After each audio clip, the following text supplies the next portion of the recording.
सादर नमस्कार, सादर जय जिनेंद्र। क्षमा न्यूज चैनल कहीं भी कभी भी सही और सकारात्मक समाचारों के लिए देखना और सुनना न भूलें। साथ में आपसे विनम्र निवेदन है कि यदि आपने इस चैनल को सब्सक्राइब नहीं किया है तो कृपया अवश्य कीजिए और शेयर और लाइक करना ना भूलें। नमोस्तु गुरुदेव, गुरुदेव के चरणों में नमोस्तु नमोस्तु नमोस्तु। गुरुदेव, मेरा एक सवाल है। मैं जैन धर्म को बहुत मानती हूँ, लेकिन मैं एक जैन नहीं हूँ।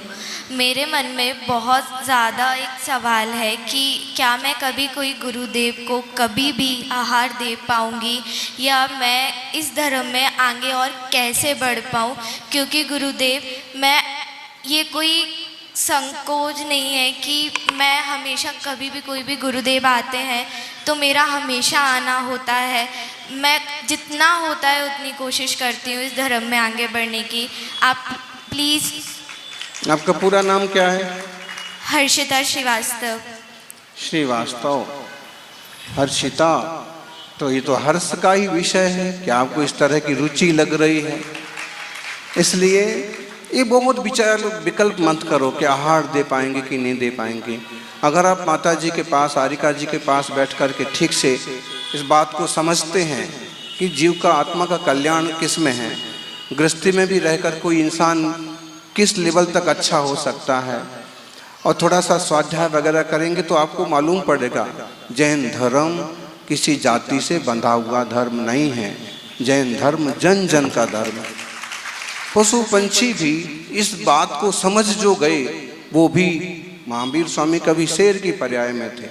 10 भाव के बाद तपस्या कर करके वो भगवान महावीर बन गए। तो इस बात को समझें, आहार देना ही अकेला महत्वपूर्ण नहीं है।